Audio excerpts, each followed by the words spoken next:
Welcome, y'all. Welcome. Now, y'all got to give me the same energy y'all gave X. Welcome, welcome.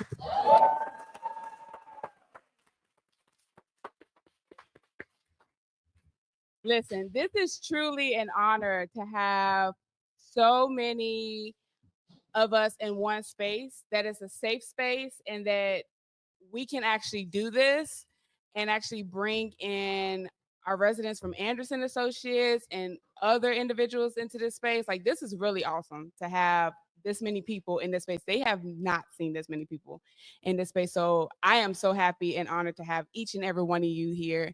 My name is Destinnee Vance. I am your host for tonight and the host for the Blinded Truth podcast. I am a registered crisis certified peer recovery specialist, and I am also the grant outreach coordinator for Partnership for Community Wellness. I have here my co-host, and I'm going to allow him to introduce himself. Good evening, everyone. My name is Eric Foster. I'm a certified peer recovery specialist, an integrated forensic peer recovery specialist, career mentor for TAP Pathways, and I'm an adult ambassador for Partnership for Community Wellness. Yeah. So, yeah, clap for that. Oh, what? Hey, wait, real quick. Okay. And I'm also a person in long-term recovery. Yep. All right.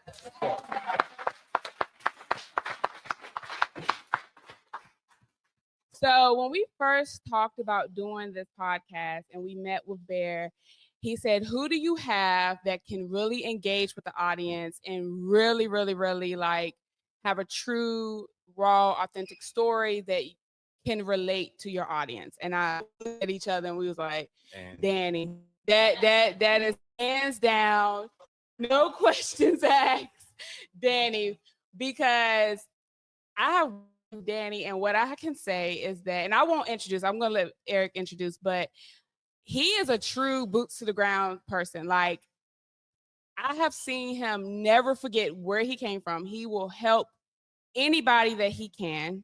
And he does not give up on anybody. Where there's been situations where I'll be like, I don't know what to tell you. And then he's like, I got this. I can handle this. So, Eric, you actually have a different relationship with Danny, and I'm going to have you go ahead and highlight and introduce him. Let's cry, man. I'm over here fighting it. All right. I came to Roanoke in 2023 with a suitcase and backpack. And I got to the 12, and I didn't know which way my life was gonna go.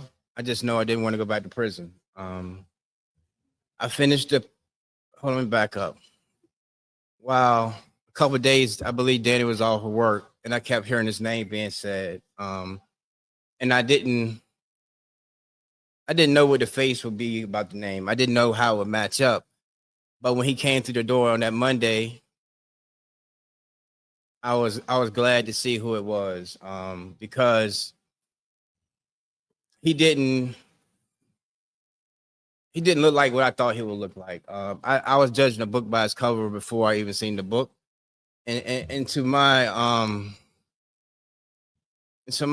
knowledge now, Danny, man, I watched Danny from a distance. When I met Danny, I listened to him. He was very knowledgeable, but he wasn't a person that I can get up close with, because what he had, I wanted it, and I couldn't see it if I was close to him. I had to watch him and see how he moved and what he was doing to make his life better. And when I was at the 12, he asked the residents there to be a part of his video to become a registered peer, and I was a part of that. And that day is the day I decided I also want to be a peer myself, because he actually made, I wouldn't tell you this if we was outside, but she actually made recovery look cool. It's pretty cool. It is, because we used to come through with the boots, the t-shirts, the hoodies, and the Dr. Martin boots, y'all. The Dr. Martin. And then he hit you with a pair of Van boots here and there. It just gave me some. It just inspired me to just be the best version of myself. And you also taught me that it's always principles over personalities, man. because in my journey, I've ran across a lot of people that I couldn't see eye to eye with, but I can understand, and I give them the same love and the same treatment, because what you did show me was if somebody needs you, you show up and you give it your all. And you rarely take no for an answer. And you, I guess, a living testimony of that, because you're sitting here with us. And I said it's an honor just to be in someone that knows you, but it's also an honor being your friend. And this won't be the last time you see me, because after this podcast, I plan on making a bond with you and get to know you a little better as a person. I think I watched you long enough, and I just want to thank you for everything you've given me. I love that. Thank you, man.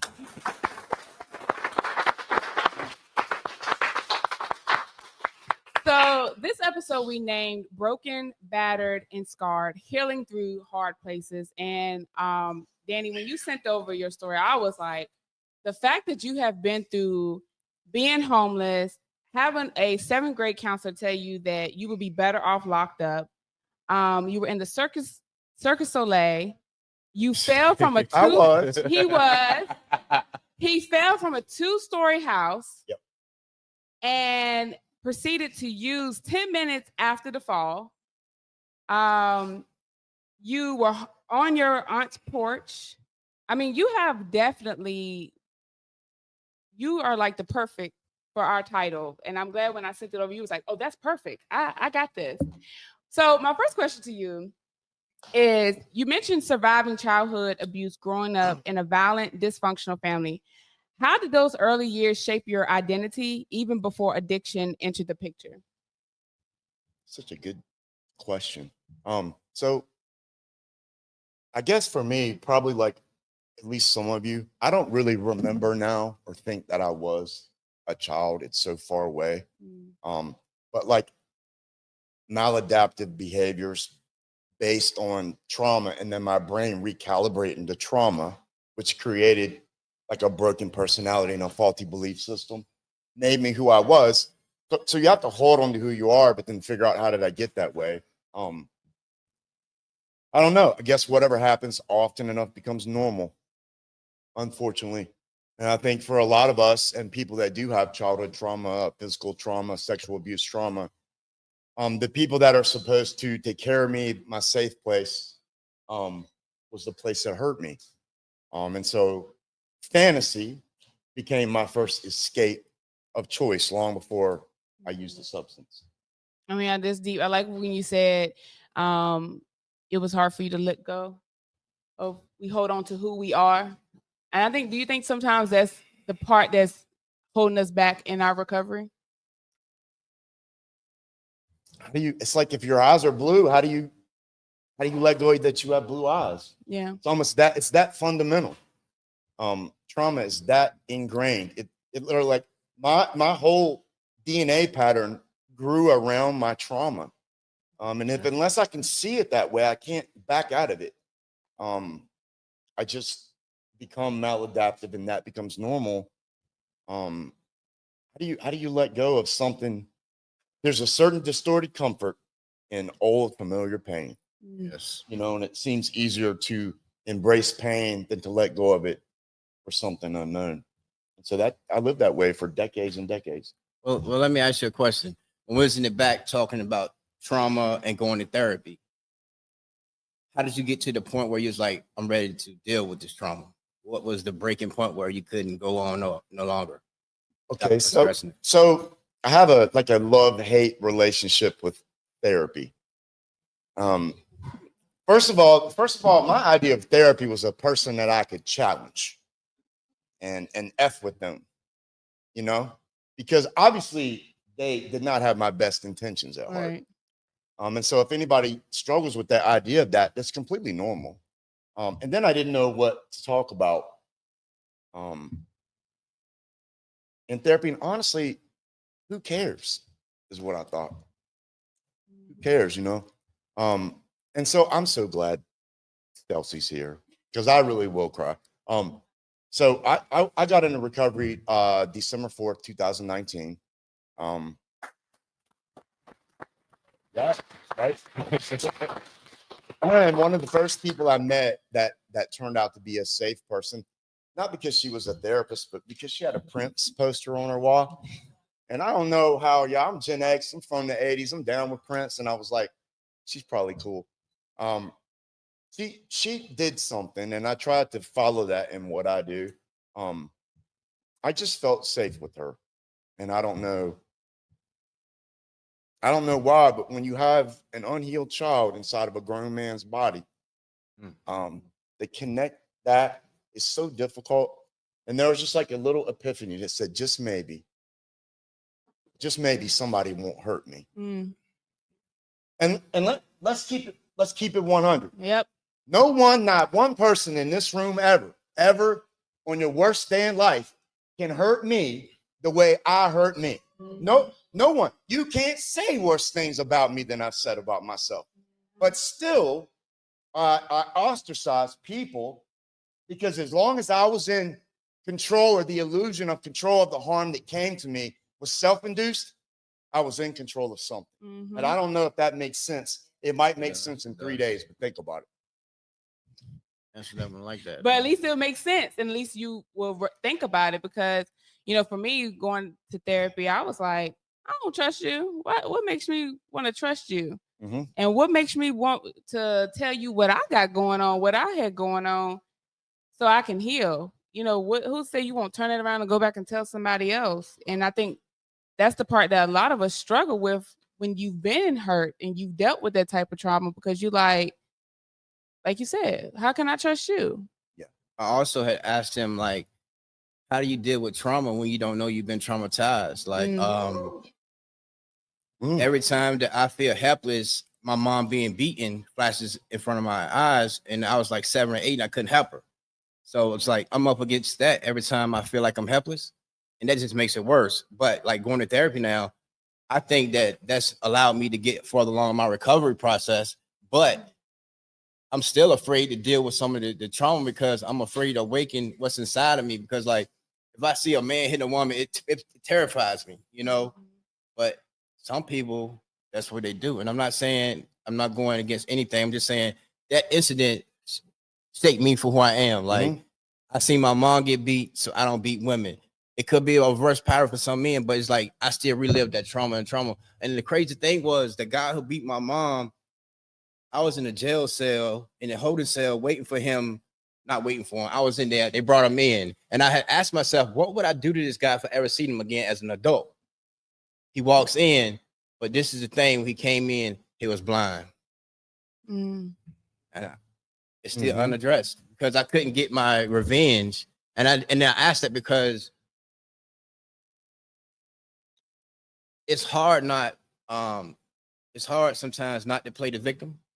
And it's hard, like, when we go through a different phase in life where we say we did something, but it wasn't that bad, And then, we try to, I guess, justify other people's actions towards us. Because, like you said, you hurt yourself more than anybody can, And it's like trying to pick people to be around that's not going to hurt us is a hard job for me. I often pick people that will hurt me, and I'll wait for them to hurt me. Because I'm used to it. It's normal for me, and that's my comfort zone. I know how to act in that. I don't know how. Allie's my close friend, and she tells me all the time, I have such a hard time accepting compliments and genuine affection and just love and concern. Not because I don't believe that she feels that way for me, but even at almost 55 years old with 6 years in recovery, there's still this little part of me that says, you don't deserve that. Unless I could say that out loud and make it real, I would take that. It's like a seed, and I'll keep it in me, and it will manifest, and it has tentacles like an octopus, and they will start to manifest in different areas of my life. And I become unmanageable. I become restless, irritable, discontent in a short period of time. Now I literally become sick of myself. And those are like warning signs for me when I need to back up and do something different. Because I know how to have an everything must go sale. Yeah. Quick. Yeah. My stuff, your stuff, your friends, your grandmother, my dignity, self-respect, self-esteem, self-worth, my fidelity, fortitude, everything. All at the door. Yeah. Gotta go. and trade it for a moment's relief and long-term hardship. So, talking on the lines of like childhood trauma, I want to ask you, based on what you went through, what do you think families, schools, and communities can do differently to help prevent the kind of trauma and addiction you experience? God, we have these conversations, don't we? Mm-hmm. I love my job. I had so many people that challenge my thinking. If you're around people who are not challenging your thinking, just a suggestion, you might want to get around some other people. Because if my preconceived thinking is what's carrying me through right now, I don't know how I'm making progress or getting better. So I grew up in the 70s and 80s. Don't be so excited. I did too. Cell phone, Facebook, Instagram. They like, It wasn't none of that. I didn't know what big pharma was. It wasn't everybody wasn't going to treatment. I don't know what a DSM-5 was, and I need to be diagnosed, and there was none of that. Just drink some water and lay down. Yep. Or get a beating. It's gonna be okay. You need to stop. Just stop what you're doing and get better. I don't know, what I learned growing up from what I know now. So a lot of times, I'm talking about me, what I know now, the level of help is a double-edged sword almost for us to continue the pattern of having our autonomy eroded. There has to be self-sufficiency and independence. When people become reliant on diagnosis and, over-prescribed and medical coercion and things like that, see, it gets, I don't know the balance for me. I think, no one was considered autistic when I was growing up. They were called another word. They begin with the R. Mm-hmm. You know what I'm saying? And that was a stigma in and of itself. So I don't know, comprehension, communication styles, things are different now. I think it's just good for young people to have an outlet and someone to talk to, not someone to beat their ass and put them to bed. Yeah. They're not acting the way that you think they should act. That's pretty simple. That's just an old school way I see it. And like you said before, having that trusted adult that they can actually trust to confide in and actually talk outside of the home. Yeah. That like that guidance counselor. The funny story, because I have stories. The guidance counselor's name was Gabe Gazelle was his name. The keyboard warriors, go find him. Anyway, I was probably 14, 15. Remember that conversation. So if you think little things don't have an impact, I forgot a whole lot of my life, but I remember him, and I remember him telling me society be a better place when you're locked up. Not I want to help you, not what's going on at home, not have you been abused, not how can I help you? How can I help you be safe? I want you to know that you can talk to me. You're not alone. None of that. Just you need to go to jail. Fast forward 10, 11, 12 years later, I was at Camp 31 Augusta through Department of Corrections. And his son came in scared.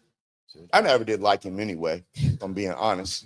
I didn't like him because I didn't like his dad. But I didn't feel that way when I saw him there. I know what it was like to be scared going to prison. And I didn't even tell him that, but I thought about his dad, and I thought, damn, you're just like me, man. And I wonder if he told me that, I wonder what he told you. So it just kind of gave me some insight to be able to have some compassion for things I don't understand and conversations I wasn't a part of. Yeah. Okay. Well, I want to talk about the rock bottom. Which one? That's right, because they say every rock bottom has a trap door. Yes, sir. I agree. And as a person in recovery, I used to judge a lot of people because I hadn't fallen as far as they had fell. Same. I wasn't like them, I always I guess I never identified in, I always compared myself out, What was that moment of clarity? When did it come? Did it come while you was using, or did it came after you got clean? Because see, my moment of clarity came when I was using an active addiction, when I'm looking out of a window saying one day it's not gonna be like this, But I just didn't know what to do to stay stopped. I couldn't. because my folks, they'll take me to the treatment place.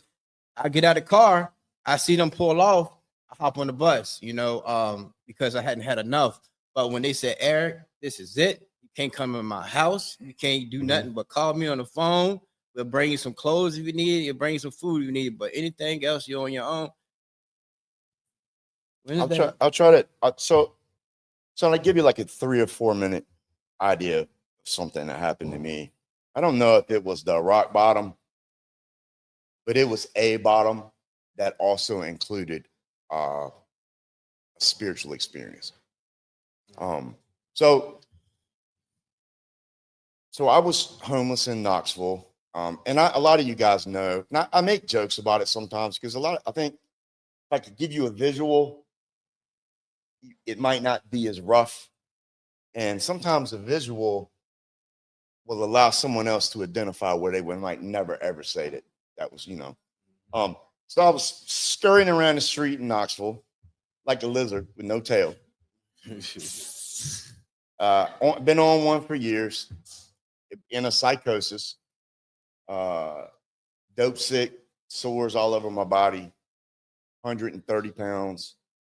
Y'all know about the tooth. I had one tooth, like a saber-toothed tiger. I had one tooth. I use it for everything. I use it for a tool, hold my cigarette, to mess with stuff, fix my rig. It had been there since I was a kid. I was attached to that tooth, just like I was attached to any bad behavior I had. It was a safe place. And even though all my other teeth were gone, I had that tooth. I thought about keeping it. I thought about putting it on a chain. But anyway, I was scurrying around. I ended up at this this paper box right outside of Carm, the Knoxville area rescue mission, which is about 5 times the size of the Roanoke rescue mission. I got some clothes out of there because the clothes I had were just filthy soil, blood, urine, all the stuff, dirt. And the pants I found. So I know some of y'all know about sizes. So if I tell you I found a size 8, they clearly belong to females. But I'm kind of tall, and I was like, oh, these are like, capris. Like they were over the knee shorts. I'm like, shit, I got them, put them on like skinny over the knee shorts. And I was like, I need a backpack. So I found an over the shoulder bag, pocketbook, but over the shoulder bag. And even in my mind, I was still trying to hold. When the level of insanity reaches higher than the wall of denial, we cannot pretend we are anything other than what we are in the moment. Yeah. And it was brutal that I was walking around like that. I went out probably a week or two later. I was living under a porch like a dog because I was a doormat for these people that sold dope. Go to the store, go do this, fix this up for me, carry this out to the street. And I went in this little neighborhood called the Fort. It was near University of Tennessee. And I went on a mission. Like I worked for Sherman Williams. I was stealing paintbrushes that day. Oh, y'all laughing. Y'all ain't never bought paintbrushes? Sold them. Jeremiah, they're expensive. Tell the truth, man. And they had that little site called Let Go. I'm not trying to put y'all on something if you hadn't been on it. I don't know. So everybody that's been in recovery or using had a straight talk phone with a cracked screen. Yeah. Y'all, and you had to get Wi-Fi from wherever. That was me. So I walked around all morning. That was in August. Collecting, stealing. Did you call it collecting? Wait a minute. I need to change my word. I was collecting, stealing paintbrushes until I got enough in my bag, like made me think of like one of them children's stories where they're walking through the field with the over-the-shoulder bag, putting flowers or fruit in it, except I was putting paintbrushes in it. And in my mind, the insanity was if I could just get one, I'll be okay. Even though I know all tangible proof says one is not going to make you okay. None will make you okay. Nothing will make this okay. This is never going to get better, and nothing that you put in you will make it better. But that one little moment of that, you know, the train or that car you're in on a road trip on the highway and it's pouring down rain. And you know, when you hit that like 2-second underpass, you know that, there it is. That was my safe place, man, just for a minute. And don't you know it, can me? I've been trying to kill myself for 30 years. How dare you put that shit in my body? I've been working on this bus for 19 days. I was talking to Jesus. Now they want to come and Narcan because I wasn't breathing. You know, that's the insanity of that life. I was in it. I went, sold my little brushes. You know, it's a little construction business I had. Sold my brush, emptied my bag. It was lighter. Scurried over to the spot, went in, sat down on the couch, got a point, put it in my change pocket. Now, as soon as I got it, I felt better, just because I had it. Whatever better is. Feeling better is me convincing myself that I didn't have to feel at all, because I didn't know how to live with my feelings. I didn't know how to live without them. I just didn't know how to live. Somebody kicked the door in. A guy came in. The dude behind him came in with a gun. Rob pointed the gun at us three. Rob and them, the people that sold the dope. Some of y'all know the story. In that moment, here's coming right here, man. I had contemplated all the things I've been through in my entire life led up to me sitting here. And if you think I'm going to give you that, you got me effed up. So I just, because I was so thin anyway, I was kind of like a breeze for the wind. I just slid off the couch and started scurrying towards down the hallway. Pop, pop, pop. Third shot caught me in my coccyx, so my lower back, knocked me out the window. So I fell, hit the ground. I remember hitting the ground, punctured my lung immediately. It sounded like it letting the air of a balloon. You could hear it bleeding. When I did stand up, I could hear it. When I was walking, it sounded like I can still hear the trauma, man. It's trauma. I can still hear it when I walk sometimes. I hear water. When I walk, because blood was in my shoes. And I got up and I stood up, and you know what I thought? This is it. I said, I got to do that dope, man. I don't need to go get no help. That's the help. Because nobody's going to help. Nobody's going to do. My life showed me no one was going to help me. There was no way out. And I did it. I did that. And then everything that happened after that was like a collective dragging in the core of the earth bottom. It was like, that's when the epiphanies and the fundamental realizations started to happen, where you contemplate and be like, am I crazy? Am I really living this life? Even if I got better, what would better look like? Because I never seen better. I didn't even know like what better was. And then I passed out. These people from an NA meeting put me in a van. I passed out in the literal churchyard right in front of the doors. These two ladies came out, drove me in a van, drove me to UT hospital, and they sent me to my next of kin to die with the drain bag at a port. And then that was on my aunt's porch. My aunt wouldn't let me in the house. She told me I could sleep on the porch. And I remember that week or two sitting on the porch, or 3.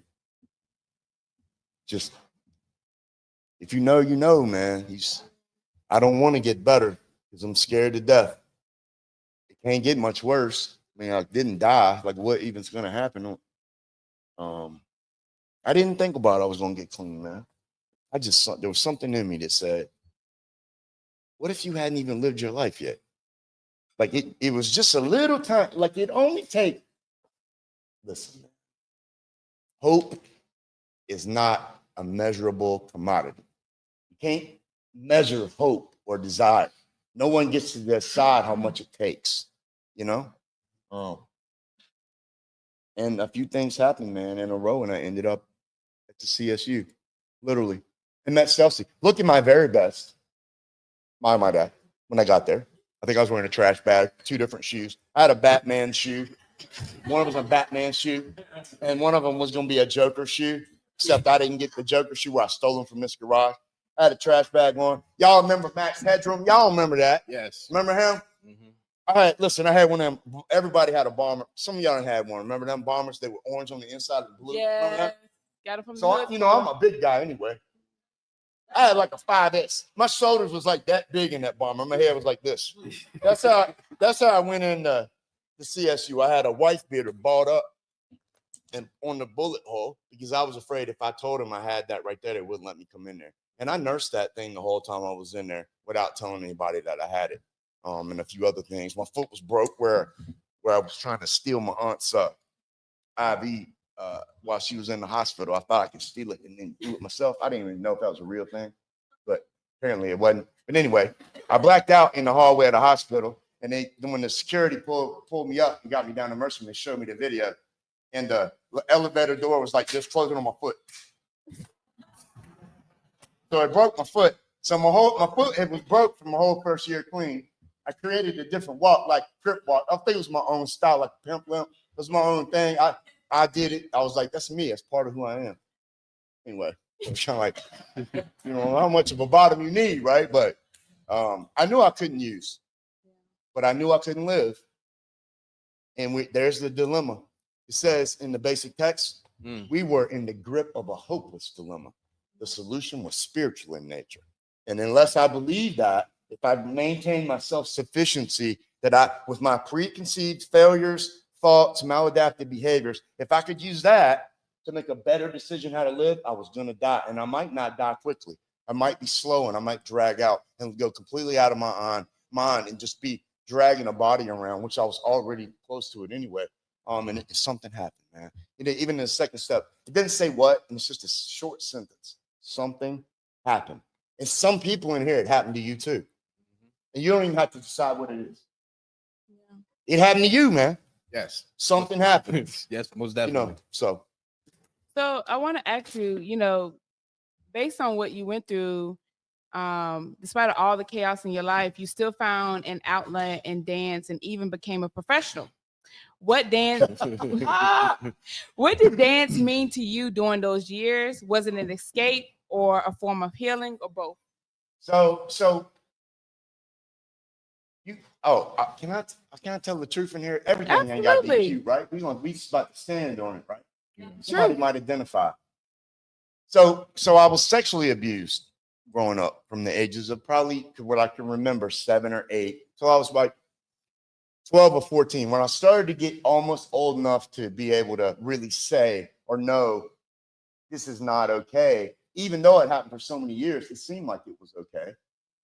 But something wasn't right about it. That little icky shame feeling that families you have, and there's nobody to tell, and then you're embarrassed to tell anyone. And so I wanted to start dancing because I'd always heard that gay guys danced, and I thought I must be gay. So I started dancing. Turns out, shit, I can dance, man. Dance, man. So I danced with Ray Hollinsworth dance troupe in Martinsville. I joined a group. I got recruited by a group called Believe It or Not. They did fashion shows and events from all the way from Savannah, even up to Manhattan. And then I auditioned for the Cirque du Soleil. And I became an alternate performer for the Cirque du Soleil in San Diego in 1989. But I like the powder, man. I like the powder, man. You from the A, I wanted to get high. I met all these people that were so cool. And I was like, man, this is awesome. Then I was still contemplating, shit, I might be gay. I just might be anything. I don't know, but I was trying to find out. And I started using substances and it just took over. But I always knew, I was like, damn, I could be a professional dancer. I want to be a choreographer. And then that lifestyle just started to take such big bites out of my functionality. It's like watching your dreams fade, and then we'll pretend that wasn't a dream anyway. Like I did that later in life. I'm like, I only did that because this was happening to me, and Oh, but listen, when I start hitting that line dance that Janelle does in my mirror at the house, I got Mike. I'm like, oh no, you a dancer for real. For real. So, all right, let me ask you a question. On Mondays when you used to come in to do your groups, you always played a song. Always. He does.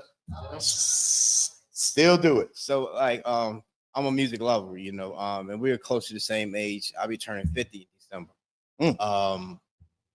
How important is music to you and your recovery, but also to you in life? Yeah. What a good question. I don't know what other people's outlets are. So I listen to music. I watch live music. I use nostalgia as a coping skill. I've learned a way to like use nostalgia from the 80s and 90s and be able to remember before things got bad and then separate the trauma that was going on from it. So it gives me a safe place. I use music for motivation. I started to explore different genres and different age groups of music. I've had a few, been in a few relationships along the way. Y'all some judging. I can see I can feel the judgment from y'all with people that were, a little younger than me. And so how do you identify? You figure out what they look, then get a little playlist. Then when you hang out with them, you like just put the playlist on and they're like, oh, how do you know that song? And then you're like, oh, I like that. I didn't know. I don't know nothing.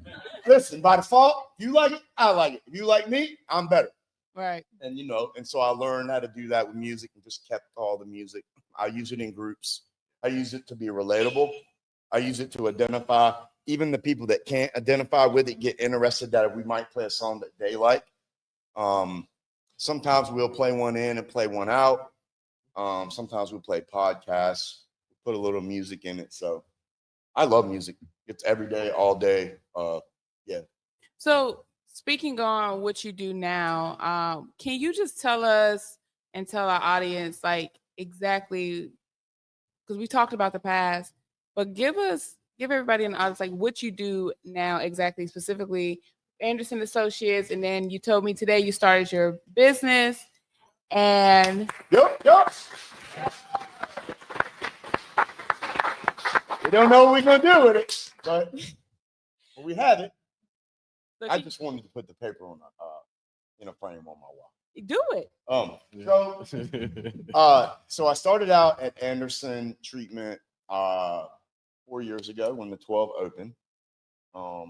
As what's the title? Residential service provider. I don't even know what the title is. So is that what it is? Because I thought, I could work in treatment because I was clean and I get it. Mm-hmm. It's a whole lot I didn't get at the time, but I was helped by people that worked there over the years. Jody Anderson, Allie, and different people just invested in me and helped me develop myself as a human, as a professional, as a recovering man. So my title is Recovery Housing Coordinator, Conflict Resolution Facilitator. I'm a registered certified peer. I am a DBHDS Region 3 PRS trainer for the state of Virginia. I just get it in, man. I keep coming up with new stuff all the time. If I have one conversation with a staff member or a new one, I'll come up with a new title for my repertoire. And look, you can live your life and do what you wanted. I didn't have no life. So I like to include staff development. I give tours to people at the facility, to outside resources. I explain the integration of the embodiment of the peer role, and then including that into admin, clinical, residential service providers, and everybody that works there. I'm just a lot. I do, I'm on basically 24-hour call for the facilities. Wow.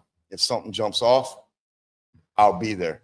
Yeah. They know I'll be there. I'm consistent, reliable, accountable. It's a good gig. And I have to say that, sorry. Real quick, can I say something real quick? I I just want to say to all of the 12 in Anderson, thank y'all from the bottom of my heart for help save my life. I know if it wasn't for y'all, I might not be here. There's a chance I would, but more likely not.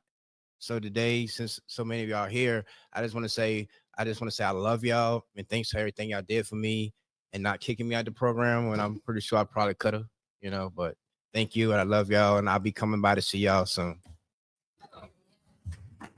I love that. So I have to say, like, when it comes to conflict resolution, and I'm going to say this, and then we're going to do Q&A from any audience. I have seen you and Allie in action when it comes to conflict resolution. And I thought that I could handle conflict resolution until I've seen these two in action. I was like, oh, this is a whole nother level. Like the way you approach it. Because we're all three very direct people. Like we're gonna tell you like it is. You either digest it how you want to and move on with your life, right? But you approach it in a way of this is what it is. Okay, now how do you feel about that?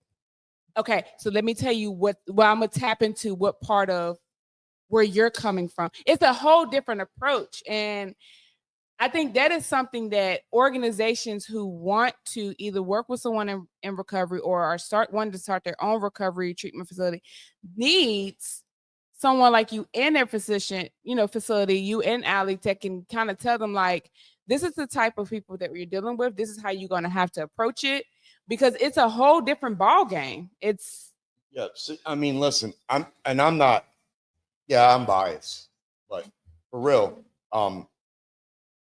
Anderson treatment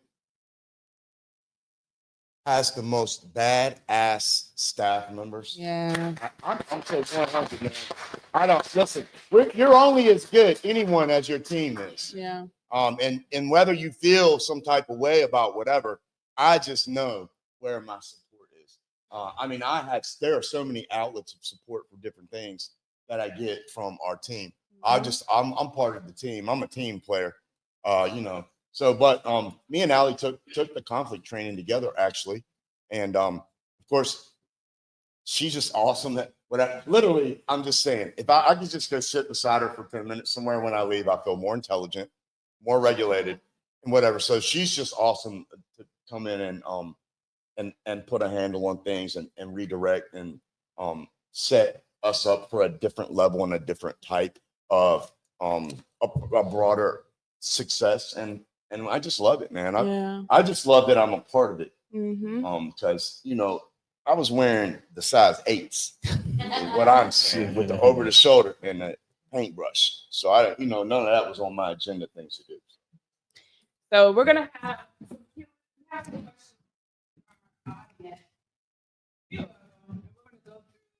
this is a setup. Well, it's just 2 in here. You're good. You're good.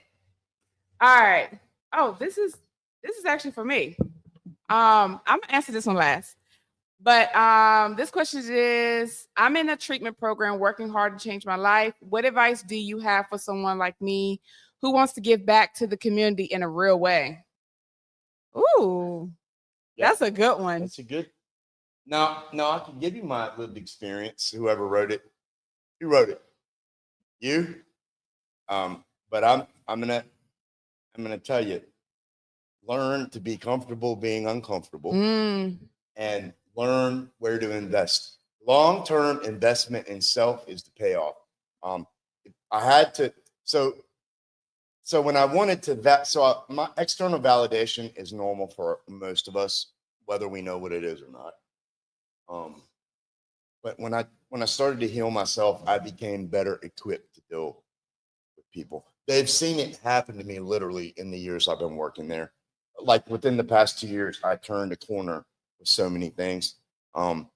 Slow down, follow directions. I always tell people all the time, if you ask for help, please let the help without self-directing through our own preconceived bullshit what help looks like. And I'm not trying, I did it. Lots of people do it. Instead of asking why, ask how. Cooperate, comply, get through the program. Some of the stuff doesn't matter. Some of the rules aren't important unless you're in there. Is my house clean right now? It's clean enough for me. But guess what? It's also in my name, and I pay the bills and I work to get it. If I was in community living, do I need to be on time? Do I need to do this stuff? I'm going to kick back on this. Why is it this way? I'm going to write a paper on this person for that and this person for that. So just look inward and invest in self. Put no time frame on it and see what happens. Here's another one. Do you ever miss your old life? Are there aspects you wish you could keep without the consequences? That's a good one. Golly. That's a really good one. Yeah, I miss it. You know what I miss the most? Not having any responsibilities. You know what I hated the most about it? Not having the safety and security that come with responsibilities.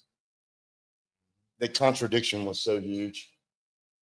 I like being able to get up and go from anywhere, anytime, not having anyone to answer to. But did I, was I a law-abiding citizen? Is that a thing?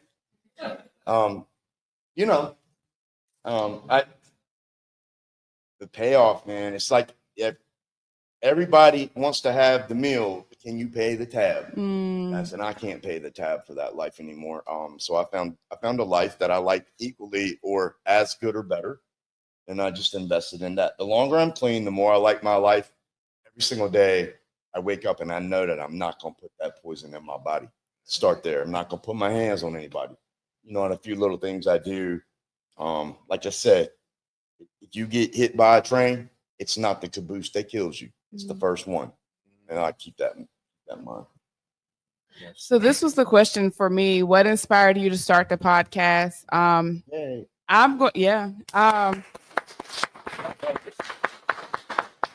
So we were in a partnership conversation with one of our partners, which is Fed Up Against Gun Violence. And the main thing is they had individuals who wanted to tell their story, but they were either ashamed or wanted to kind of not tell their stories because of the backlash that they would get from the community. A lot of individuals die from gun violence because, drug activity or gang activity. And so it was put in my heart to kind of create a space where individuals could tell their story without the backlash.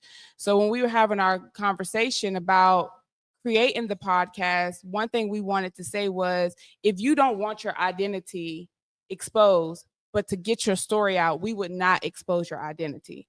And that even went along. I lost my brother to an overdose 2 years ago, and I can remember my stepmom not wanting to say anything on social media because his picture was in the newspaper from something they said he did.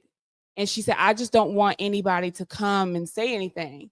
So it's stories like that where people have these stories, but they're scared to tell because my uncle raped me. And I still have to go to the cookout with them, and I don't want my family to know. Or, this happened to me or that happened to me. So I wanted to create it where we could tell the raw, true stories of what's going on in our community, in our surrounding cities, that we can open up the eyes to other people that might say, is that really happening? Yes, it's happening. And it's happening at the youngest age, middle schoolers. When we go into the school, we have 8th graders that saying they have tried heroin before. I have a 10 and 11 and 12-year-old. The thought of them doing half the shit that I did when I was younger, my mom is here, it would blow my mind. I'd probably be like needing 3 times a week counseling. And I don't even know how she dealt with me. So I'm kind of like wanting to create this space where somebody can listen and say, I can relate to that. I can relate to that. And to hear that you have gotten through it gives me hope for another day. And we had talked about, even if we had someone that was still in active addiction, I want to hear your story. Mm-hmm. Absolutely. Because you can be relating to someone that is listening that's like, I am trying to hold on to another day. Mm-hmm. I heard this episode on, this such and such day, and hearing them say, I am still using to this day, gave me hope that I can still hold on. So that's why I wanted to create the Blinded Truth, to create this healthy healing space for healing, truth, authenticity, and just to open up the eyes of what's going on. I love it. So that's fantastic. Yes.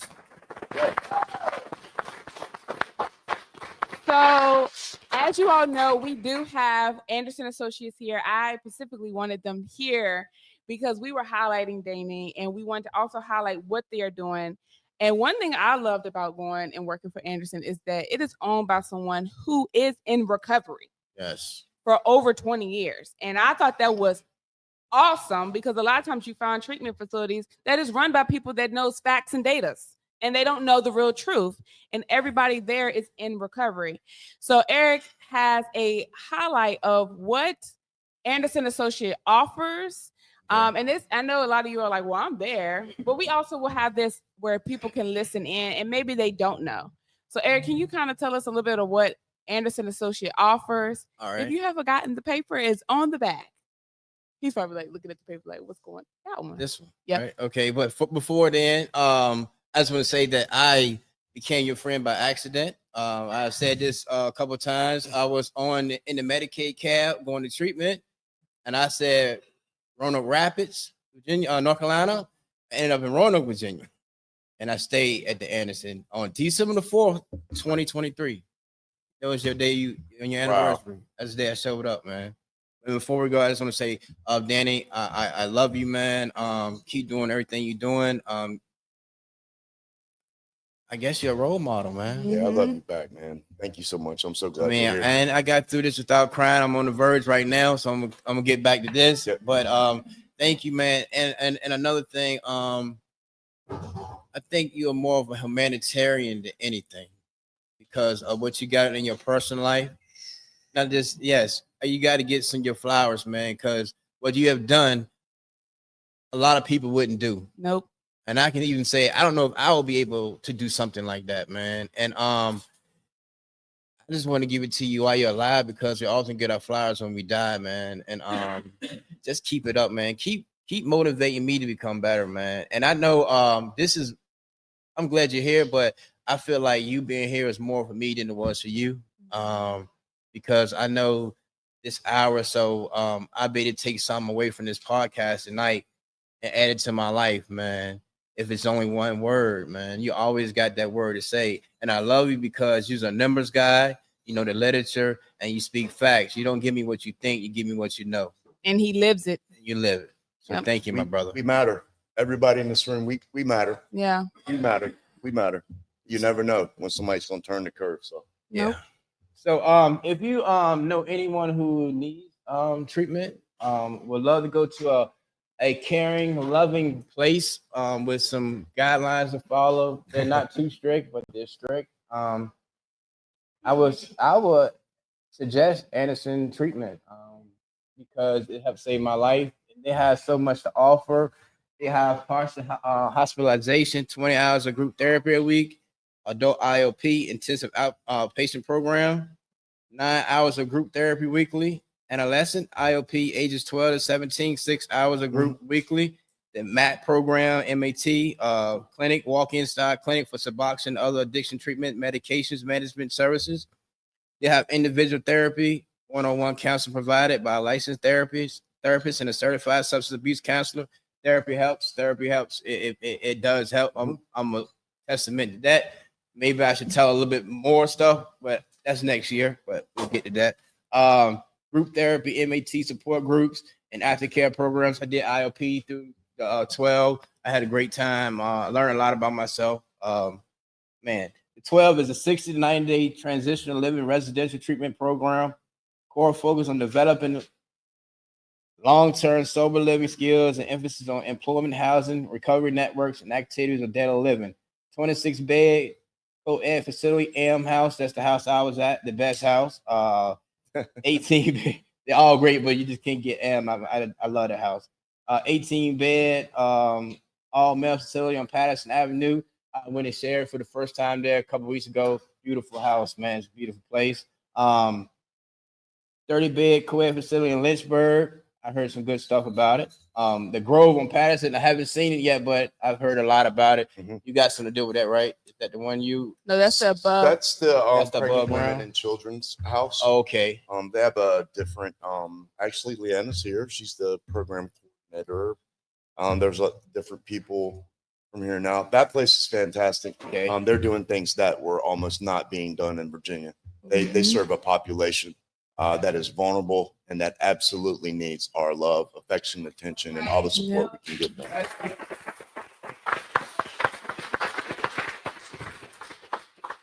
Okay, the Grove on passing 4 to 6 month residential treatment program for pregnant women and their infants. Women struggling with addiction and can come into treatment while pregnant. Deliver and return to the residential setting with their infant postpartum until they are ready to execute their long-term recovery plans. This is a community partnership with Restoration Housing and it's meant to replace Bethany Hall. Wow, let's get another round of applause. A real quick fun fact before the drugs really got me, I was going to school to be a social worker and I wanted to deal with pregnant women and women who've been abused and drug addiction. And that's dope, man. Thank y'all. And above ground, do you want to give us that? Sure. I'd love to. So we have 2 male houses called Above Ground 1, Above Ground 2. Above Ground is our version of what would be considered an Oxford house. But it's better. So we based Above Ground on the men's house version, which has some things that are different that I think are needed. Jody believed they were needed, and Ali believed they were needed. They were implemented, and the numbers are through the roof. So it's a single point of accountability. They're connected to services at Anderson. So through Matt, through case management, they have to complete IOP. They're only people take it Above Ground are people who graduated from 12. I can tell you this. We opened our first house in August, 13 beds. 7 of those people that went in August are over a year clean. 3 of them now work for the 12. 4 of them have taken the PRS training. Jimmy's back there. Jimmy's here. We love Jimmy. Hey, Jimmy. Hey, Jimmy. Jeremiah's here. Derek's right here. Derek works for Anderson. And so we have our numbers prove it, man. That model works. People stay connected. They had support connection from Anderson. And so from the community, they didn't slide right off into what I've seen happen in other. We just opened to the old Bethany Hall, which is on Franklin Road. We got that property, opened it, I think, about 3 weeks ago. 12 beds there. And so we have some of the guys are in here now from there as well. I ride with them. Listen, man, let's check this out. This is my life, man. I'm not that guy on paper that I'm that guy. I'm gonna be at the house. I'm gonna be at work. I'm gonna show up at 3 in the morning. I'm gonna do whatever, and it's no compromise. This life is better than any life I ever had by far. And so therefore, I'm not losing anything by investing in it. There's sacrifice in everything that we do. Yeah. I'm raising a family. One other thing I wanted to say, I became a residential support provider almost 2 years ago for a 25-year-old autistic male. I'm about to be. Can you believe that? I got so many kids. Let me tell y'all about my kids, man. Oh, y'all don't want to? What, Rosa? Rosa got as many kids as I do. And it's crazy, man. I got to come back into my son's life at 33 years old. He's one of my best friends. He literally, I am to him what I needed when I was a child, man. And it doesn't matter how I'm that to him, man. And he knows I'm coming home at night. And he knows the bills are paid. And he knows I might bitch and moan, and I do. But I'm there, man. And I'm the same thing for Michael too, man. And don't forget what you say. This is all yours in here. You tell him that. You tell him that. My house. Yeah. You that's your room. That's my stuff in your room. What's wrong with you, man? Everything in the house belongs to me. My dad used to say, and turn off the bathroom light. Yeah. I'll pay the light bill. And then go sit on the porch by myself, mad, smoking a cigarette. My son's in there going, why are you like this? Don't ask questions you don't want the answers to. And I think it's funny because when I see you, I'll be like, what, Michael? He'd be like, I need a break. I'll be like, you sound like me. A real true parent. We was gonna bring Michael, but Michael stems when I talk. So he literally, Jeremiah would have had Jeremiah and Michael are close friends. Michael and Jeremiah have a special relationship. He would have been raising pure hell up in here. Y'all don't minute for wonder who's that kid? And then you know that Papa Bear keeps saying, "Why? What you saying something about my son, man?" Right. So, I want to just say one more thing. This is just a real quick thing. Last year, so 1 year ago, I had my gun rights restored. Oh. At 53 years old, so I lost them when I was 18. So I never had my gun rights my entire life. When I could get them back, I got them back. What I thought was emotionally regulated, I had to check that shit at the door when I got my gun rights back. I just want to say, I know a lot of people talk about it, and with the culture and this and that, I wanted to have a gun. And it dawned on me in a split second of not being regulated and anything happening, I could make a decision that I will regret forever and never ever come home to Michael or my son. So I had to step back and think about that. Those are important things to consider. Look, I'm just saying this because once we get forward momentum, we know how to get stuff back. Like, we can do things. We have fidelity, fortitude, resilience, perseverance, courage, strength. People who suffer from SUD and mental health on the other side of that are literally some of the most shining, bright, intelligent, courageous, strong people I know. But we have to harness that sometimes because we still have to be functional and live within this society and not outside the bounds of polite society.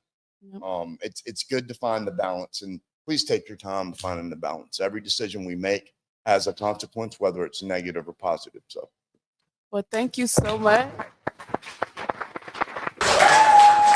All right, so Danny, so we just shot our first podcast and you were our guest. So how are you feeling? Oh, fantastic. I think it went better than I expected. I love this facility. I love what you guys are doing. I love community awareness, and it included all of those things. And you guys were so nice to me and all the people we brought. So thank you. So you touched on a couple things that we always go out in the community and talk about, which is ACEs, trauma, and also addiction. Yes. So when it comes to recovery, what does that look like for the next generation? The understanding I have about recovery is, so if you want to break it down, return to something's former state or an active change in ideas, attitudes, behaviors. So I think with the culture 2025, you include social media and a lot of that isolation that goes on through that. Some things important to remember. So harm reduction is recovery. Right. It's an active change in ideas, attitudes, behaviors. I believe in autonomy being restored, so the restoration of autonomy is essential for recovery. If a person can't gain their independence and do things that are esteemable, they cease to gain the self-esteem that will keep them from the harm-causing maladaptive behaviors that recovery will change for them. So another thing is body sovereignty. I think that's important. I think individually, recovery is not linear. It's not cookie cutter. It's going to look different. I think the more options we offer for total wellness, holistic wellness, mental, emotional restoration back to wholeness, I think that hits more places. The old idea of recovery being only abstinence from substances is so archaic in 2025. The stigma attached to that is lethal for people who close their mind to one path. Truth may be one, paths are many. So explore paths, different paths, offer options, and allow people with different communication, different comprehension, different life experiences to grasp something to find relief for them. And that would be what I consider to be recovery for the next generation. First of all, I would suggest to the family to understand what addiction is. So it's a family disease. They might have one person, but trauma reaches and touches boundaries. Harm is caused through family, it's through generations. I would always say, get the best information possible, reach out for help as soon as possible, negotiate different methods of help, but always be proactive and have forward momentum. I think when we bog down in isolation and it's a shameful thing, that stigma literally kills people. Yeah. Well, thank you again, Danny, for being our guest on the podcast. You're and awesome. We look forward to having you again. Thank you. And again, this is Danny Cox. He is one of the conflict resolution. Tell them your title. I can't even tell it all. The conflict resolution facilitator for the entirety of Anderson treatment, as well as the recovery housing coordinator and a DBHCS Region 3 PRS trainer for the state of Virginia. And he is the true definition of boots on the ground. All right. Thank you.